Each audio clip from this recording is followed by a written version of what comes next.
The Russian army of invaders, which is fighting against Ukraine, is extremely dependent on logistical supplies via the railway.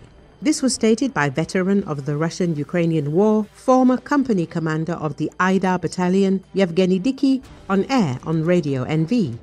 The expert noted that Russian military logistics are extremely dependent on the railway because the invaders do not have enough motor transport, and recently they have not had enough fuel. This is already a result of the Ukrainian drone strikes. As Diky notes, the Russians do not have enough wheeled transport and fuel to ensure military logistics even by 10%. That's why their entire strategic logistics is completely tied to the railway. And only at the very last leg of delivery are the trains unloaded, and the last one is delivered by wheeled transport, added Diky. As an example of the dependence of Russians on the railway, he cites the section of the railway that occupiers, in the conditions of military action, risked laying between Crimea and Rostov-on-Don. This railway that goes through our Azov region. They see where the front line is. Of course, they knew very well that they would not move this front line there in the near future, but they still laid a railway right next to the front line, knowing that our drones could reach it, added Diky. The expert emphasized that Ukrainian drones regularly hit Russian railway trains, but this does not stop the Russians from sending new trains. They literally run trains there under fire from time to time. That's when they can, noted Diky. As the expert explained, Russians use the railway because it is impossible to replace such volumes of logistics deliveries with wheeled transport. He also spoke about the difference between the Russian railway and the Ukrainian one. The Russian railway network is not as dense as in Ukraine. In the European part of Russia, it is still about the same as ours, but the further to the Urals, and especially beyond the Urals, the less dense this railway network is, and accordingly, it is more difficult to replace the interruption of each branch with bypass routes. This is what we are working on, Diky emphasized. Therefore, according to him, the further they hit the Russian railway to the east, the more critical the situation will be for the Russians in that part of the logistics route. At the same time, he noted that the Russians are also trying to hit the Ukrainian railway. As reported, the main intelligence directorate of the Ministry of Defense of Ukraine reported a unique operation conducted on September the 13th on the Russian railway. On the Malokhangelsk-Glazunovka railway section, Russians found mines, but 2 Rosgvardia employees died due to unsuccessful mine clearance. After the explosion, as of 2200 hours on September the 13th, Federal Railway service was stopped. More than 15 trains in both directions are delayed.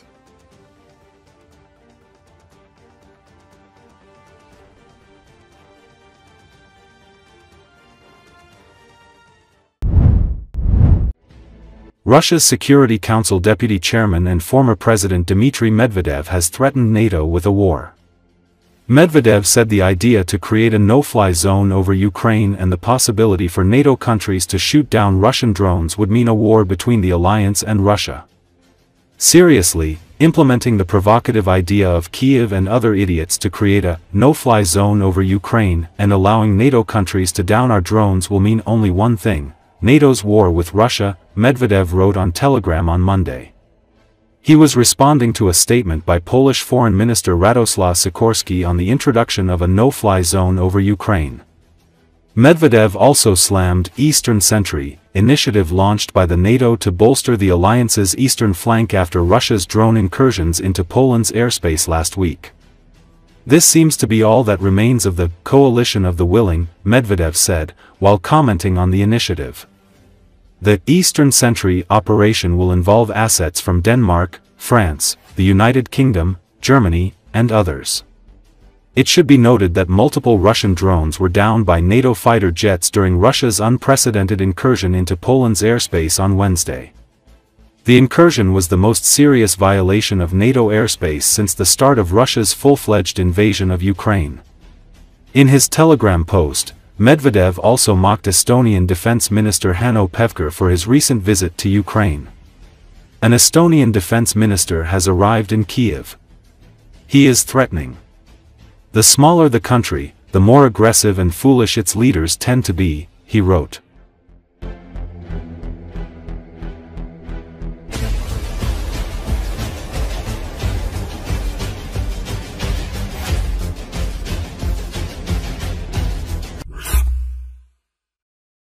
A train derailed in Lutsk district of Russia's Leningrad region on the morning of September 14, causing 15 fuel tankers to overturn, local media reported. The train driver died as a result of the incident. Another train derailed in the Gachinsk district of the region.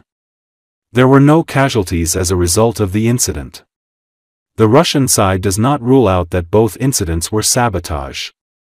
Traffic on the railway was temporarily suspended. According to Ukrainian media, both accidents occurred as a result of a joint operation prepared by the main intelligence directorate of Ukraine and Special Operations Forces.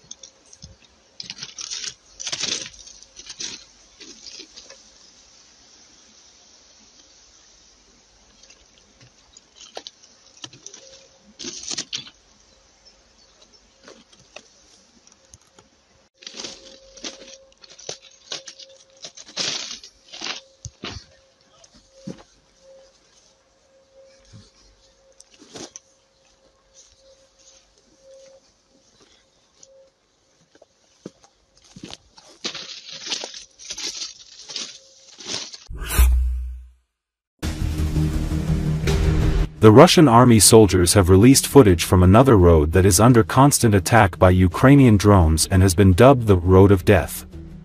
In the video, one can see hundreds of destroyed military vehicles along the route taken by a Russian soldier driving a military vehicle. The road is littered with various types of armored combat vehicles, military trucks, and other transport vehicles used for carrying personnel and ammunition, all destroyed by Ukrainian drones. After losing their vehicles to drone strikes, Russian soldiers are seen searching for ways to escape the area and avoid the drones.